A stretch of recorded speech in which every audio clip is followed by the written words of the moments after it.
Assalamualaikum warahmatullahi wabarakatuh. Selamat malam. Jumpa lagi dengan saya Aldi di channel Mereka Ada.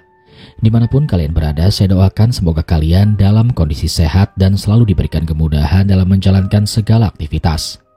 Di kesempatan kali ini saya akan membacakan cerita Ngunduh Jiwo yang ditulis oleh Mas Restu Wiratmaja. Namun sebelum mulai bercerita, pastikan teman-teman sudah support channel Mereka Ada dengan cara menekan tombol subscribe dan menyalakan lonceng notifikasinya, supaya teman-teman gak ketinggalan setiap part yang upload di channel ini. Sudah siap? Kalau begitu tanpa banyak basa-basi lagi, mari kita mulai ceritanya.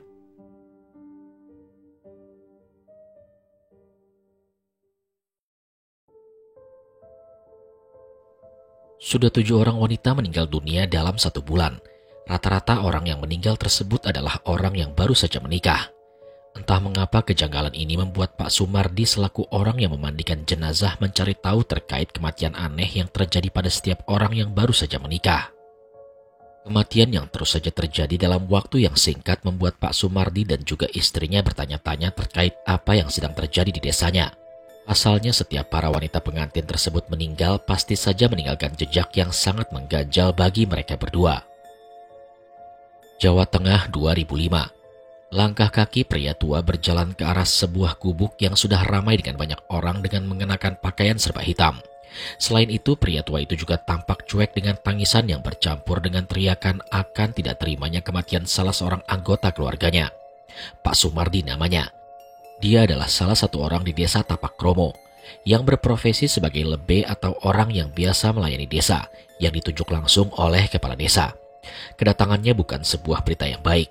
Jika Pak Sumardi telah membawa peralatan seperti minyak, sisir, dan hal lainnya di salah satu rumah warga, berarti besar kemungkinan kedatangannya adalah memberikan duka bagi keluarga tersebut.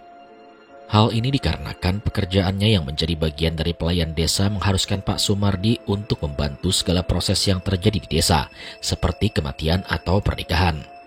Kali ini Pak Sumardi mendatangi salah seorang rumah warga yang bermaksud memandikan jenazah.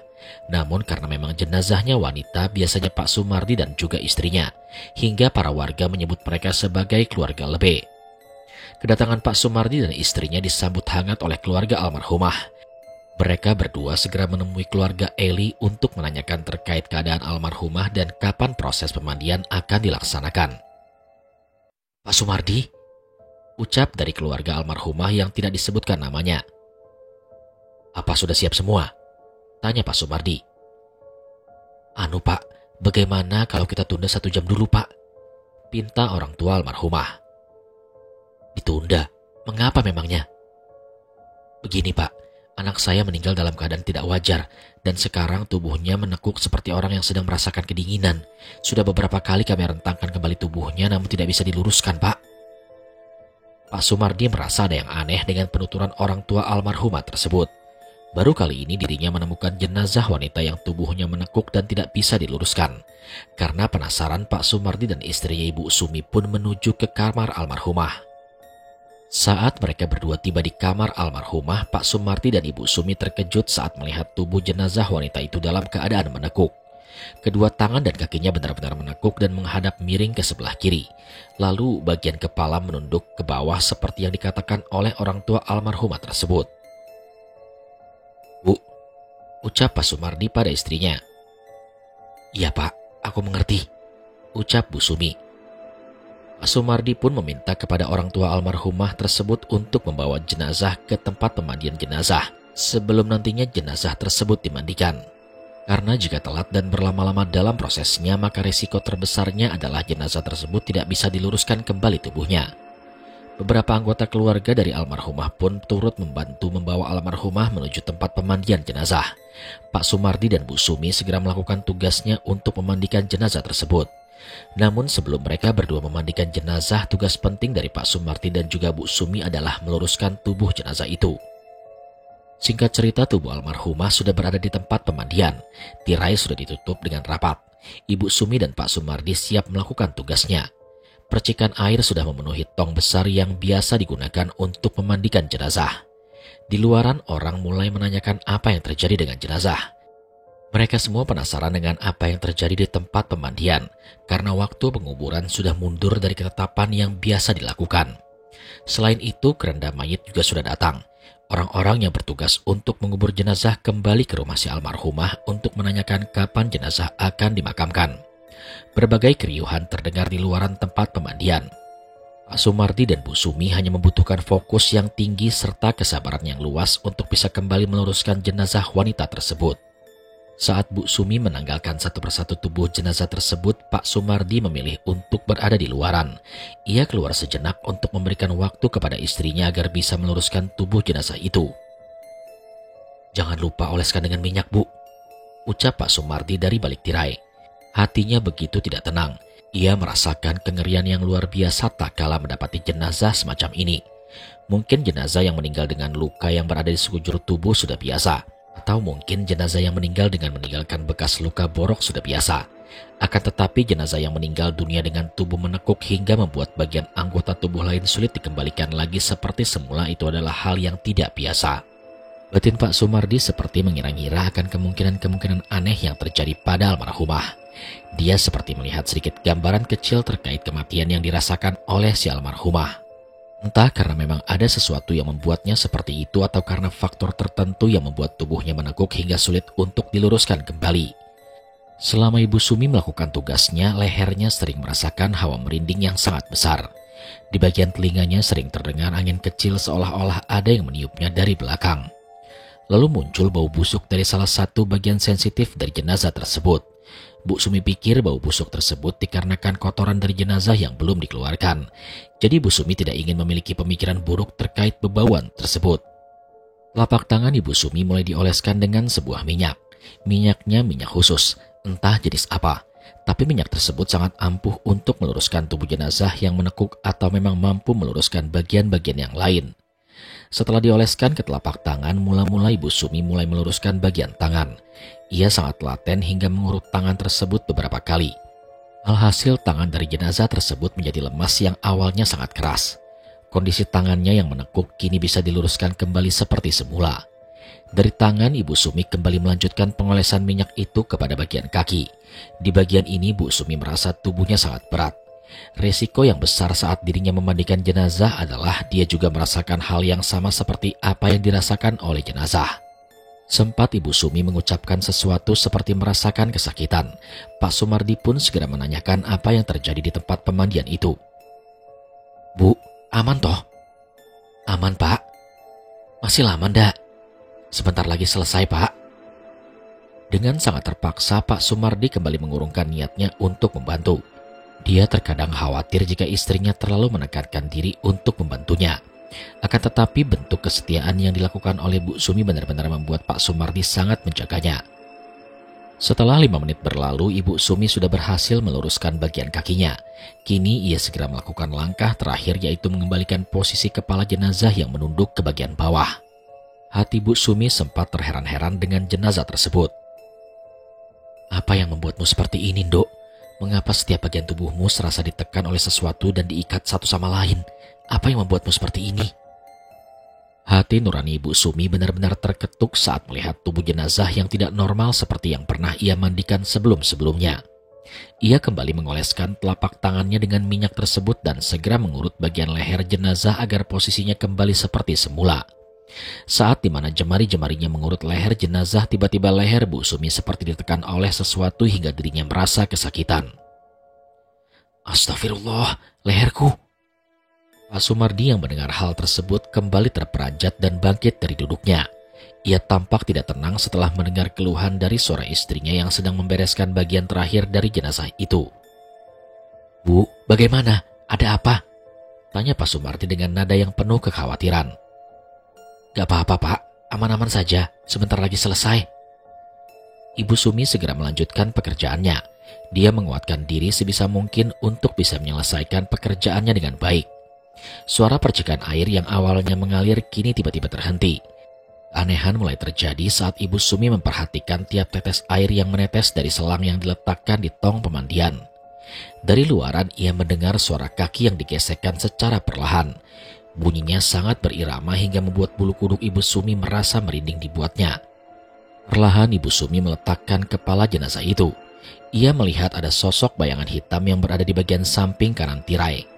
Bu Sumi paham betul jika suaminya berada di bagian sebelah kiri, sedangkan di bagian kanan adalah bagian yang tak bisa terjamah oleh siapapun karena lokasinya berdekatan dengan perkebunan.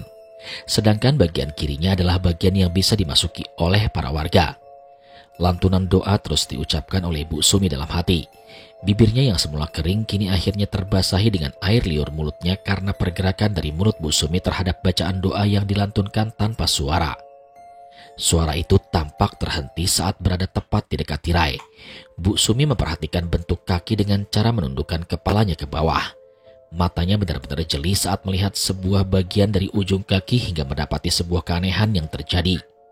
Bulu kuduknya seakan berdiri lebih dulu sebelum dirinya melihat secara lengkap keseluruhan tubuh seorang yang tengah berdiri di bagian kanan tirai pemandian. Jantung Bu Sumi berdegup dengan kencang. Nafasnya mulai tidak stabil.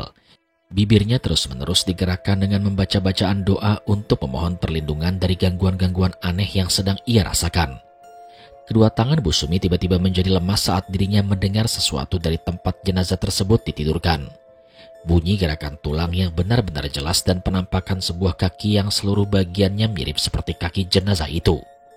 2 kali suara tulang itu berbunyi, seakan-akan telah membuat telinga Ibu Sumi enggan mendengarkan apapun lagi. Ia tahu suara itu benar-benar dari si jenazah. Seakan-akan menaklukkan rasa takutnya, Bu Sumi memberanikan diri mengangkat wajahnya ke atas. Dan apa yang terjadi? Posisi wajah dari jenazah tersebut telah menghadap ke arah Ibu Sumi. Jenazah tersebut seperti memelintirkan lehernya sendiri, hingga mampu melihat tubuh Ibu Sumi secara langsung yang sedang memantau hal lain di sekitarnya. Sorot matanya yang awalnya terpejam kini tatapannya menatap tajam ke arah Ibu Sumi dengan tatapan yang sangat mengerikan. Bu Sumi langsung berteriak karena itu. Ia kemudian menutupi wajahnya dengan kedua tangannya, menjatuhkan diri di dekat tirai hingga membuat tirai bergerak karena tertimpa beban berat tubuh Ibu Sumi.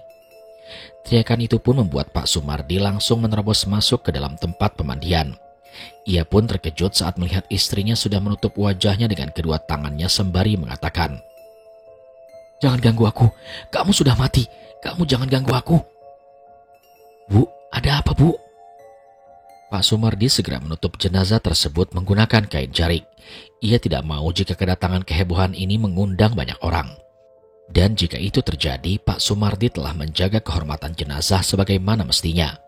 Dan benar saja, kepanikan yang dirasakan oleh Ibu Sumi ternyata mengundang keluarga dari jenazah tersebut. Mereka kemudian berbondong-bondong untuk mendatangi lokasi pemandian jenazah. Kedatangan mereka membuat Pak Sumardi semakin tidak tenang. Proses pemandian ini benar-benar kacau karena keanehan yang terus saja terjadi meneror Ibu Sumi. Salah satu anggota keluarga si jenazah tersebut menanyakan perihal apa yang terjadi. Pak Sumardi kemudian menjelaskan bahwa keduanya merasakan keanehan yang terjadi pada jenazah. "Pak, ada apa? Apa yang terjadi?"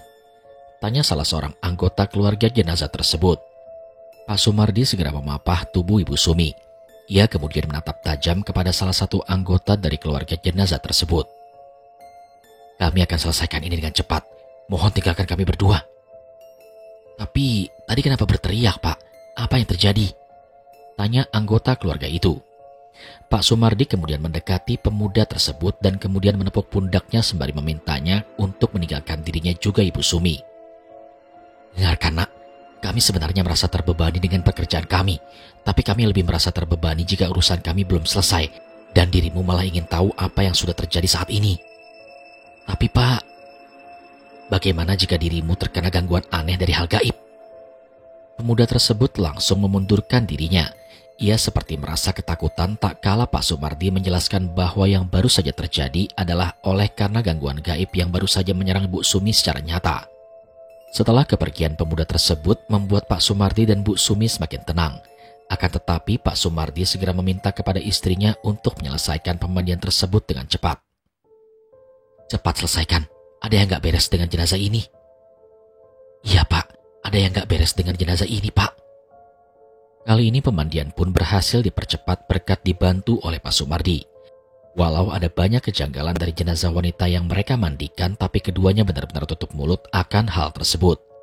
Mereka tidak menginginkan adanya kecurigaan dari para warga sehingga membuat aib dari jenazah itu menjadi tersebar ke seluruh penjuru warga desa Tapak Romo.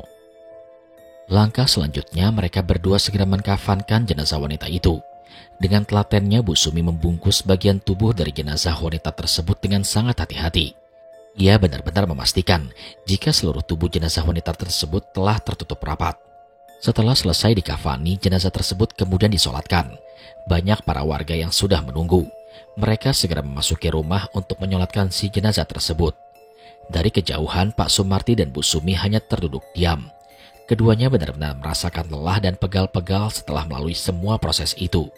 Sebelum jenazah dibawa menuju ke pemakaman, Pak Sumardi menanyakan kepada Ibu Sumi terkait apa yang baru saja terjadi, sampai-sampai dirinya merasa sangat ketakutan.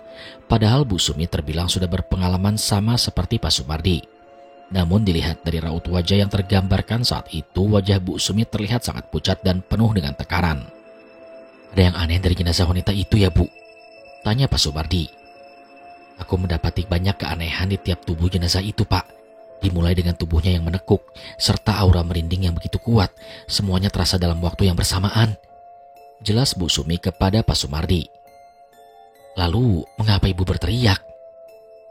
"Dia hadir saat proses pelurusan bagian kepala sedang dilakukan, dan bersamaan dengan itu terdengar sesuatu yang aneh, Pak," ucap Bu Sumi.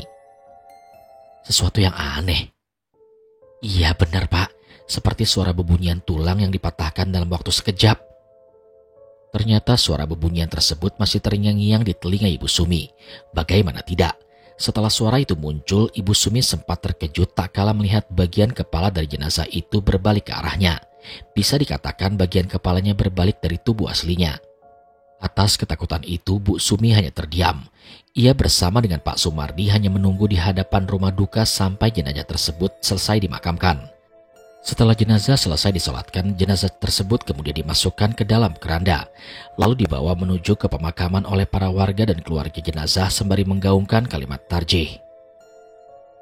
Malam harinya setelah pemakaman jenazah tersebut, Ibu Sumi masih melihat suaminya yaitu Pak Sumardi sedang terduduk diam di depan rumah.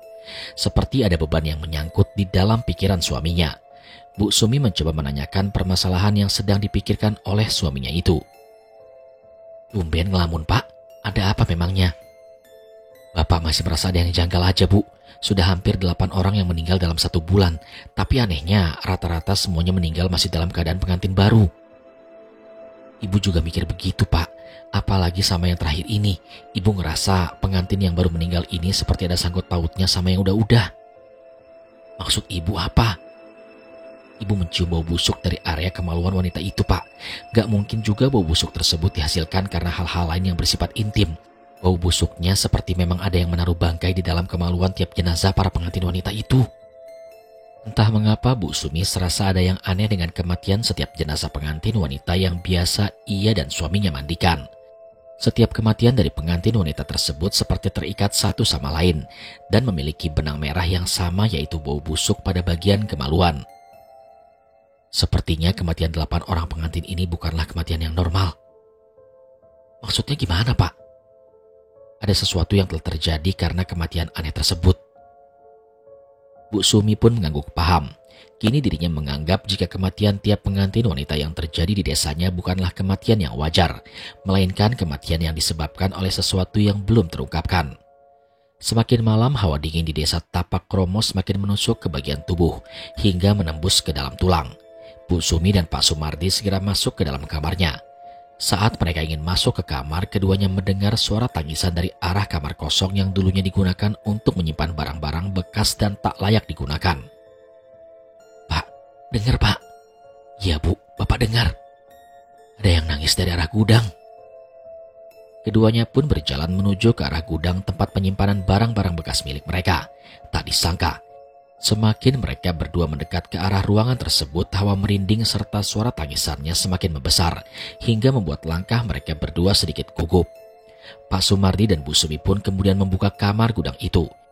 Dengan keadaan tangan yang sedikit gemetar, mereka berdua pun terkejut saat melihat penampakan seorang wanita yang sudah berbalut kain kafan lusuh sedang terduduk. Lalu tidak berselang lama, sosok wanita itu menengok ke arah Pak Sumardi dan juga Bu Sumi, sembari mengucapkan kalimat yang sangat menakutkan. "Tolong bebaskan saya." Wanita itu menangis sembari kedua tangannya menggaruk-garuk bagian bawah kemaluannya. Lalu bersamaan dengan itu muncul cairan yang menetes secara perlahan. Semerbak bau busuk kini mulai tercium. Pak Sumardi segera menarik tangan istrinya. Akan tetapi Bu Sumi hanya terdiam sembari menatap sosok wanita pengantin yang baru saja ia mandikan tadi pagi. "Duk, ayo pulang ke alammu." Akan tetapi sosok pengantin tersebut justru malah marah. Ia kemudian mengangkat kedua tangannya dan menekuknya hingga terbalik. Suara hentakan tulang kini terdengar dengan jelas. Pak Sumardi sudah tidak tahan. Ia kemudian menggapai gagang pintu dan menutup ruangan tersebut rapat-rapat. Bu Sumi kini menangis terseduh-seduh saat dirinya mengetahui ada sesuatu yang memang sudah terjadi kepada arwah pengantin itu. Bagi orang-orang yang memang dikhususkan untuk bisa merasakan luapan emosi arwah, Bu Sumi dan Pak Sumardi kerap kali mendapatkan hal-hal istimewa dari jenazah-jenazah yang sering ia mandikan. Salah satunya adalah jika ada jenazah yang meninggal dengan keadaan yang tidak wajar, arwah dari jenazah tersebut akan hadir di malam hari saat di mana dirinya dimakamkan. Lalu biasanya arwah dari jenazah tersebut akan meluapkan emosinya di hadapan Bu Sumi dan juga Pak Sumardi dengan bentuk yang sangat berbeda-beda. Ada yang berbentuk dengan raut wajah yang seram, marah, penuh dengan kekesalan, tangisan, atau bentuk lainnya seperti sesuatu yang tidak biasa. Sesuatu yang tidak biasa inilah yang terkadang mengganggu Ibu Sumi dan juga Pak Sumardi. Ia bahkan harus rela menahan rasa sakit yang dirasakan oleh arwah tersebut untuk nantinya akan mereka berdua sampaikan terkait penyebab kematian dari jenazah tersebut. Dan sesuatu yang tidak biasa ini disebut dengan teror sepanjang hari.